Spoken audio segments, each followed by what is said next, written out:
میرے گھر والوں سے مل کر کیسا لگا؟ ایسی نے ایلاف سے پوچھا۔ بہت اچھا لگا، تمہارے بارے میں تفصیل سے بتا رہے تھے۔ اب انہیں کیا پتا ان کا بیٹا کیا کیا کرتا پھر رہا ہے۔ والدین کے لیے ان کا بچہ سب سے اچھا اور شریف ہی ہوتا ہے۔ اس نے تنس سے کہا، کیا مطلب لوگ نے تمہاری اس بات کا؟ یہی کہ ہر بات پر کیسے راگ جماتے ہو مجھ پر۔ جب ہم ایک دوسرے کے بنا رہ نہیں سکتے تو ہر وقت لڑنے کا کیا فائدہ؟ اسی نے سنا جو انداز میں کہا، میں اپنے پیرنٹس کو جلد ہی تمہارے گھر لاؤں گا، نیکسٹ منتھ ہی ہم نکاح کر لیں گے۔ تمہارا کیا خیال ہے اس بارے میں؟ ان دونوں کو بلوچستان سے واپس آئے 1 ماہ ہو چکا تھا۔ صبح اس کے اٹھنے سے پہلے ہی دایان کہیں چلا جاتا، جب وہ سو جاتی تو دیر رات اس کی واپسی ہوتی۔ آج اس نے فجر کی نماز ادا کرنے کے بعد دوبارہ سونا موقوف کیا اور اپنے کمرے میں ہی اس کے اٹھنے کا انتظار کرنے لگی۔ رات کا اندھیرا سورج کی کرنوں سے صبح میں تبدیل ہونے لگا تو اس نے کھڑکی سے پردے ہٹائے۔ ٹھنڈی ہوا کے تیز جھونکے نے اس کا استقبال کیا۔ اس نے اپنے دونوں بازو ٹھنڈ کے باعث اپنے گرد باندھے۔ سامنے ہی لان میں دایان بلیک ترابزر اور بلیک سینڈو پہلے پس لگا رہا تھا۔ بلیک کلر میں اس 6 فٹ کو چھوتے شخص کی سفید رنگت اور بھی نمایاں ہو رہی تھی۔ سبز رگیں ابلی امید اس کی مردانہ ورزشی جسامت کی دلکشی میں مزید اضافہ کر رہی تھی۔ کیا کوئی مرد اتنا بھی پرکشش اور خوبصورت ہو سکتا ہے؟ وہ دل میں ہی اس سے متاثر ہوئی۔ دایان نے پس لگاتے ہوئے پیچھے مڑ کر کھڑکی میں دیکھا تو وہ جلدی سے کھڑکی کا پردہ گراتے ہی پیچھے ہو گئی۔ وہ شانوں پر ٹاول ڈالے ایک ہاتھ سے گردن پر آیا، پسینہ صاف کرتا ہوا اندر آیا تو منت بھی نیچے اتر کر اس کے پاس آئی۔ السلام علیکم۔ صبح بخیر، منت نے اس کے پاس آ کر کہا۔ اس نے سر ہلا کر اس کی بات کا جواب دیا اور فریش ہونے چلا گیا۔ منت کافی دیر سے ڈائننگ ٹیبل پر اس کا انتظار کر رہی تھی۔ اسے سامنے سے تیار ہو کر آتے دیکھا تو بولی، مجھ سے روز روز یہ برڈ نہیں کھائی جاتی، پلیز آج کچھ اچھا سا کھلا دینا۔ اس نے فرمائش کی۔ کیا کھانا ہے؟ اس نے سنجیدہ لہجے میں پوچھا۔ پراٹھا آملیٹ، منت نے جھٹ کہا، وہ جو کچن کی طرف بڑھ رہا تھا۔ اس کی فرمائش پر پیچھے مڑ کر گھور کر اسے دیکھنے لگا جیسے وہ کسی ہوٹل والے کو آرڈر دے رہی ہو۔ اچھا کوئی بات نہیں، آپ کو جو آتا ہے وہی بنا دے، اس نے جلدی سے اس کی خفتی کے ڈر سے کہا۔ ایک پین میں پاستا ڈال کر بوائل کرنے رکھا، ریفریجریٹر میں سے چکن نکالا اور کسی ماہر شیف کی طرح کٹن بورڈ پر سبزیاں کاٹنے لگا۔ وائٹ ساس والا پاستا کھاؤ گی یا چلی ساس والا؟ دایان نے پیچھے مڑ کے منت کی طرف دیکھتے ہوئے پوچھا۔ چلی ساس والا، اور اس میں وہ املی والا ساس بھی ڈالنا، اس نے چٹخارے لیتے ہوئے کہا۔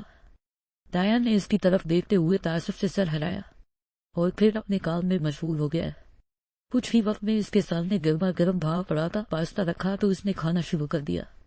یعنی ہے، پہلی بائٹ لیتے ہی کہا، آپ بھی کھائیں نہ؟ اس نے اسے بھی آفر کی۔ نہیں، میں ناشتہ نہیں کرتا، صرف کافی پیتا ہوں۔ وہ اپنا کوٹ اٹھائیے باہر کی طرف بڑھا۔ آپ کہاں گھومنے جا رہی ہیں؟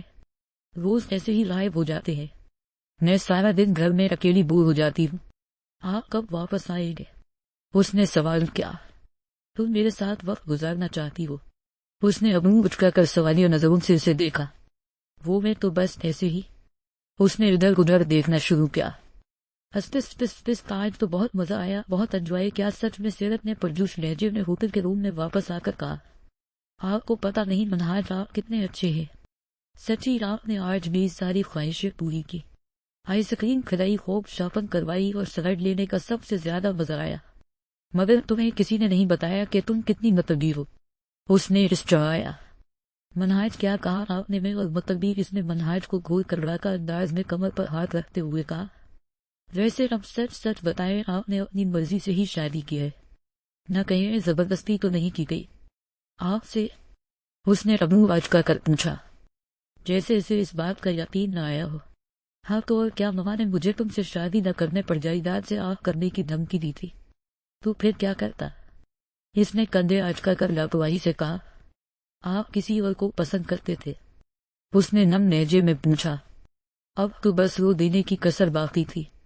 ہاں منہاج کا قہقہا کمرے میں گونجا۔ بس اتنے نہیں، بس ہو گئی تمہاری اپنی باری، تو مجھ سے بہت مذاق کرتی ہو۔ یار مذاق کر رہا تھا۔ اس نے سیرت کا ہاتھ تھام کر اسے اپنے قریب کیا۔ میری گڑیا آج بہت خوبصورت لگ رہی ہے، تمہیں اتنے قریب سے دیکھنے سے میری ہارٹ بیٹ تیز ہو رہی ہے۔ میں تم سے کترا رہا ہوں اور تم ہر وقت میرا امتحان لینے پر تلی ہوئی ہو۔ وہ اس کی آنکھوں میں دیکھتے ہوئے اپنے دل کی بات کہہ رہا تھا۔ سیرت کو اپنی دھڑکنیں اپنے کانوں میں سنائی دینے لگی۔ ہلکے اپنے آپ جھک گئی اور چہرے پر حیا کی لالی بکھرنے لگی۔ منہاج اس دل فریب منظر میں کھونے لگا۔ وہ بے اختیار اس کے چہرے پر جھکا۔ سیرت کی سانسیں تھمنے لگی۔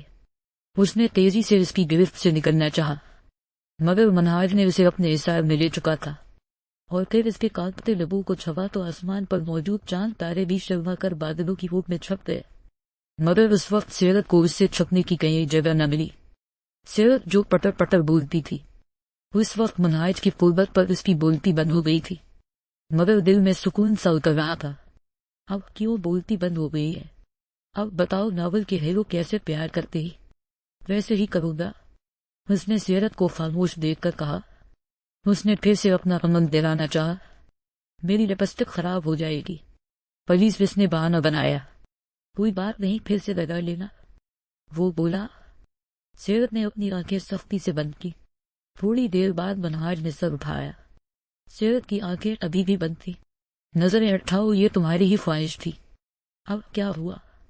منہاج نے اس کی تھوڑی سے پکڑ کر اس کا چہرہ اونچا کیا۔ سیرت نے نظریں جھکائے رکھی۔ شرم سے اس کا چہرہ سرخ ہو رہا تھا۔ منہاج کے چہرے پر اسے دیکھتے ہوئے شدید مسکراہٹ آئی۔ آج وہ کتنے سالوں بعد دل سے مسکرایا تھا۔ کتنی ڈپلومیٹک ٹائپ ہو گیا۔ پہلے پیار کرنے پر اکساتی ہو، پھر کر دو تو شرماتی ہو۔ وہ کھکھلا کر ہنسا اور گردن ایک سائڈ پر جھکائے اس کی طرف دیکھ رہا تھا۔ سیرت نے نظریں اٹھا کر اس کی طرف دیکھا۔ یہ منظر نگاہوں کو بہت بھلا لگا۔ منہاج ہمیشہ سیریس رہنے والا بندہ وہ بھی ہنس رہا تھا۔ میں چاہتا ہوں تمہارا لاسٹ سیمسٹر کمپلیٹ ہو جائے۔ تم سمجھ رہی ہو نا میری بات؟ منہاج نے اسے کی طرف دیکھتے ہوئے نرمی سے کہا۔ رات کو کھانے سے فارغ ہوتے ہی ڈایان ٹی وی لاؤنج میں بیٹھے ہوئے ڈی پر کوئی انگلش ایکشن مووی دیکھ رہا تھا۔ ننک بھی اس کے قریب آ کر ٹو سیٹر صوفے پر بیٹھ گئی۔ ڈی آپ کیا کام کرتے ہیں؟ اس نے تھوڑی دیر بعد اس سے سوال کیا، مگر وہ خاموشی سے سامنے سکرین پر نظریں جمائی بیٹھا رہا۔ میں آپ سے پوچھ رہی ہوں، اس نے ذرا زور سے اپنی بات دہرائی۔ اب تمہیں مجھ سے ڈر نہیں لگتا؟ اس نے گمبھیر لہجے میں اس کا سوال نظر انداز کیا اپنا سوال دارا۔ نہیں، اب نہیں لگتا، اس نے آرام سے بنا جھجکتے ہوئے جواب دیا۔ وہ کیوں؟ ایسا کیا ہوا؟ کسی نگاہوں میں اپنے لیے جو جذبات دیکھے ہیں، بس اسی سے اندازہ لگایا ہے کہ وہ مجھے اب کچھ کہہ نہیں سکتا۔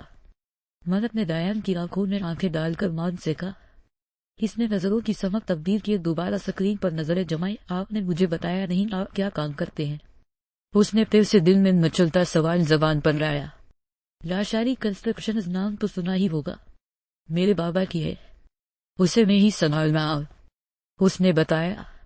مگر آپ تو، اس نے اچنبے سے ڈایان کی طرف دیکھا، مگر آپ تو سمبدن کرتے ہیں، لوگوں گناہ کو مارتے پیٹتے ہیں، یہی نا؟ ڈایان اس بات مکمل ہونے سے پہلے بیچ میں بولا۔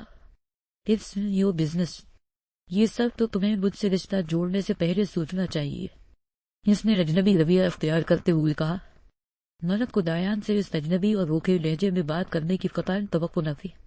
اب تو تمہارے بابا بھی نہیں رہے، جن کے آنے سے تم نے یہاں سے چلے جانا تھا۔ یہاں پر رہنا ہے تو تمہاری مرضی، ورنہ اس رشتے کو قائم رکھنے یا نہ رکھنے کا اختیار ہے تمہارے پاس۔ وہ ریموٹ صوفے پر پھینکتا ہوا وہاں سے اٹھ کر چلا گیا۔